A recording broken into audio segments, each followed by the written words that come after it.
ನಮ್ಮ ಇಡೀ ಕರ್ನಾಟಕದಲ್ಲಿ 9 ಝೂಗಳಿದೆ.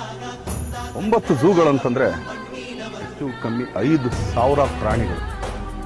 ಪ್ರಾಣಿಗಳಿಗೆ ಕೋವಿಡ್ಗೂ ಏನು ಸಂಬಂಧ ಅಂತ ಕೇಳ್ತೀರಾ? ಇಲ್ಲ. ನಾವು ಈ 9 ಝೂ ನಮ್ಮ ಕರ್ನಾಟಕದಲ್ಲಿರೋದಕ್ಕೆ ದೇಶಾದ್ಯಂತ ಜನಗಳು ಬರ್ತಾರೆ. ನಾವು ತಗೊಳ್ಳೋ ಟಿಕೆಟಿಂದ ಇಡೀ ಈ ಪ್ರಾಣಿ ಸಂಕುಲಕ್ಕೆ ಆಹಾರದ ಇರ್ಬೋದು, ಅದನ್ನು ನೋಡ್ಕೊಳ್ಳೋದ್ರಿಂದ ಅವ್ರುಗಳಿಗೆ ಹೋಗೋಂಥ ಒಂದು ಸಂಬಳ ಇರ್ಬೋದು, ಇದೆಲ್ಲ ಅದೊಂದು ಸೈಕಲ್ ಅಂತ ಹೇಳ್ತೀವಲ್ಲ ಅದರಲ್ಲಿ ಸೇರ್ತಾರೆ. ಆದರೆ ಈಗ 1.5 ವರ್ಷದಿಂದ ಇಡೀ ಈ ಝೂಗಳಿಗೆ ತುಂಬ ಸಂಕಷ್ಟವಿದೆ. ಸಂಕಷ್ಟ ಅಂದ ತಕ್ಷಣ ಎಲ್ರಿಗೂ ನಾವು ಹೇಳ್ತಾರೆ ಏನಾರು ಮಾಡಿ ಮಟ್ಟಿ ಇಲ್ಲ, ಅದರದ್ದೇನಿಲ್ಲ. ಸಿಂಪಲ್ ಆದಂಥ ಒಂದು ಸಣ್ಣ ಒಂದು ಸಹಾಯ ಹಸ್ತ ಅಂತ ಹೇಳ್ಬೋದು. ಇಲ್ಲ, ಅದು ಸಹಾಯ ಅನ್ನೋದಕ್ಕಿಂತ ಒಂದು ಪ್ರೀತಿ ಅಂತ ಹೇಳ್ಬೋದು. ಏನಕ್ಕೆ ಈ ಪ್ರೀತಿ ಅಂತ ಹೇಳ್ತಾ ಇದ್ದೀನಿ ಅಂದರೆ ಎಲ್ಲರ ಮನೇಲೂ ಪ್ರಾಣಿಗಳು ಸಾಕೋಕ್ಕಾಗಲ್ಲ.